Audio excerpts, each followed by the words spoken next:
พี่เฮาอยากอีกที่บ่เจ้ากว่ามาทำเอาคุณควาน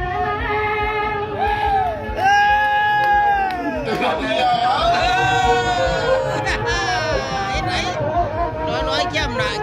ร้อย ไปเฮ็ดแต่ยาวขาดาหลับนึกว่ามาก็เป็นปั๊บนั่นน่ะทางควันก็เป็นเกียรติเจ้าอาจารย์คำขึ้นในไว้จะว่าอย่ารอจอสู่ทำแต่ใครเมื่อตัว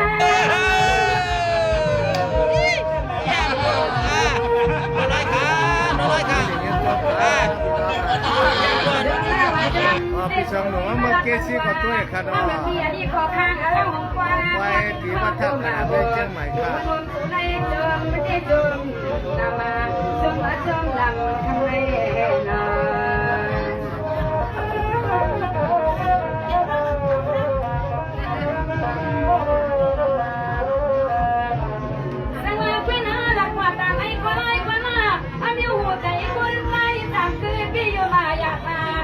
หักนักเนื้อก็เปิดมาเลย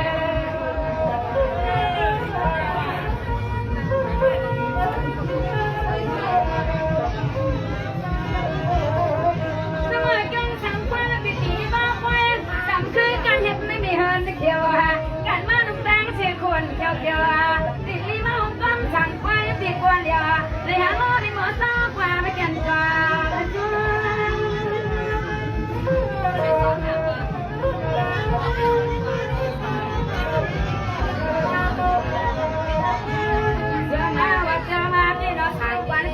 พี่มาวัดมันไม่เสียเลยหมอหักมาละจะเอาดิฉันจากในห้องฟ้ามาว่าเอามันจะต้องขอวันสุพี่มาดีเนาะทำไม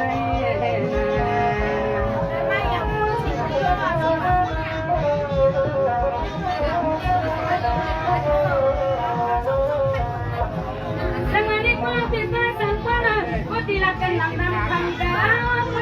พี่เตยพี่เตยสังกัดเขาเล่นคุยเขาเตะอามาเยอะมาไปเลยเมื่อเช้าก็เราว่าข้ามากุมยาน้องลูกใจเขา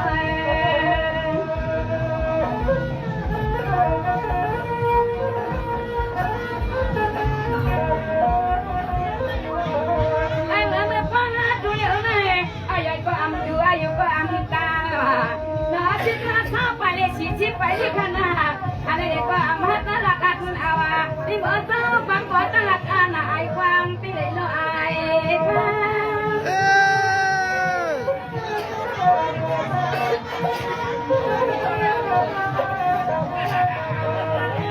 ยังมาจนไกลในขึ้นหลับมานี่นะในควายก็เป็นปีเป็นเจ้าหือก็สู่ทำตีว่าเพียงหักมาที่เราให้หันแล้วหอบกดตัวมาอยู่นั่งกานั่งเข่าคุยไปก็เลี้ยงหันกันยังไม่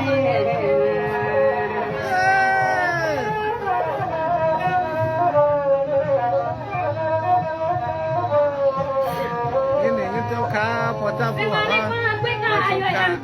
อายุอันตานก็เขาที่หมอเตียนนาที่ก่อนที่ที่ไปเนี่ยอับไปอับลาแต่ไม่มาเกียนที่ฮักเอ็ดนาเด้อ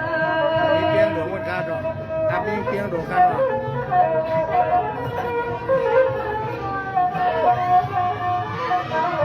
แต่ว่าเมื่อจำชื่อเลยกว่าเป็นเศรษฐีดาพันก็อยู่เพื่อเมตตาลูกเด็กเธอเด็กจะนั่งเธอทำให้ลูกเธอตีเดือนเดือน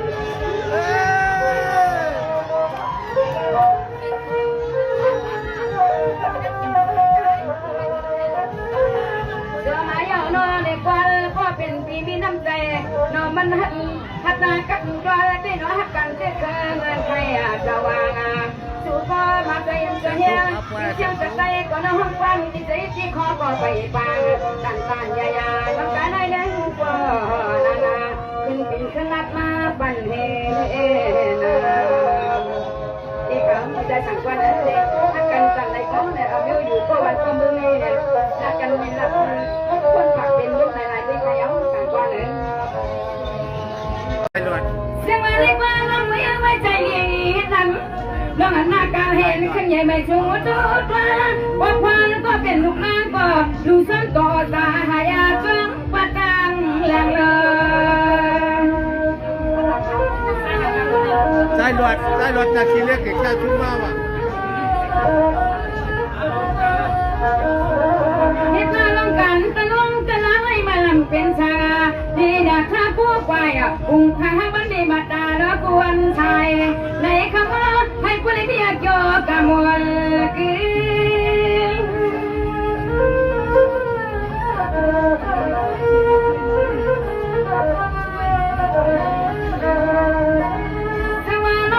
ใจเปียบอยากที่ทั้งกลุ่มห้องคงให้เล่นหน้าอันใดๆก็ตายวันสิ่งกรรมตายกว่าอย่างไรก็มันบ่จางมาที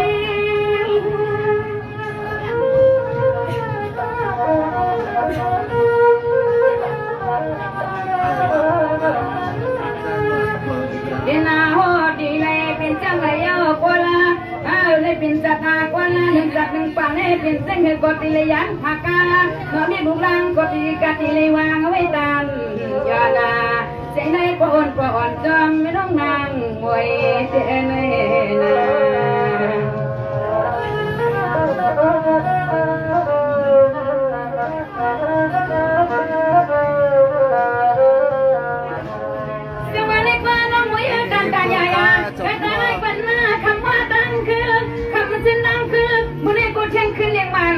เสียงหักฟ้าหักเผาเหมือนมดร้อนขี่แล้วยังเขากินกลมลอยเอาเนาะ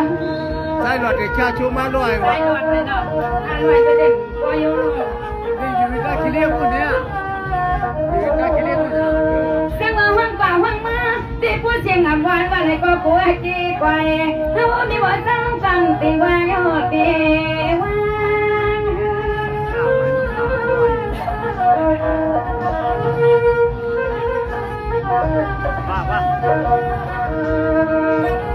สังมานั่งมวยเสียไรกันเนี่ยมาสังมานั่งมวยเสียไรกันเนี่ยนาอาจารย์แบบพวกมึงจำเจ้าก็ว่ามึงจำปาสุริเขาตีตีไรไรพาตากันก็ตัง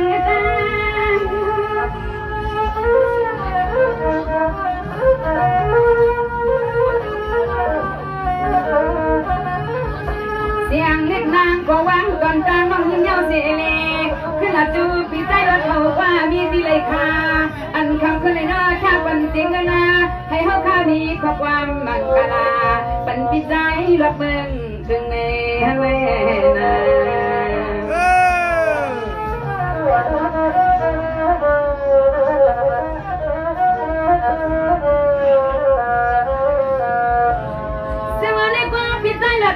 เมื่อไปเลยบ้าฮัดมาเทียงกันจะมากเป็นเอาพี่คุณนั่นเจริญเจ้าเฮ็ดนาโกเจริญตังพี่เบิ่งหาตึงแม่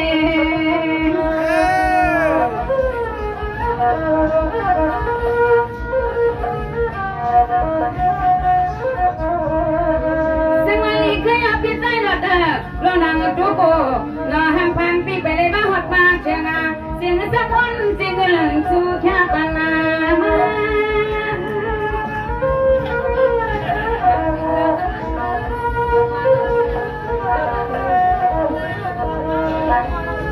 นี่ความเข้มแข็งที่ข้าสีสนาได้อ่ำไงตัวอยู่ตีหนึ่งสู้สมาค่าตีหนึ่งวันนอนได้ก็สู้ปีมาเกียนว่าวันเจน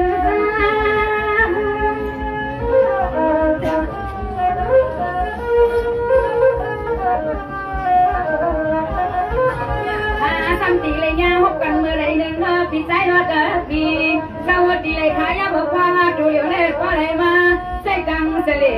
มาคนปีมาใจเย็นใจยาจะมาแค่ชูเมียงเป็นไว้กังเหนียวลา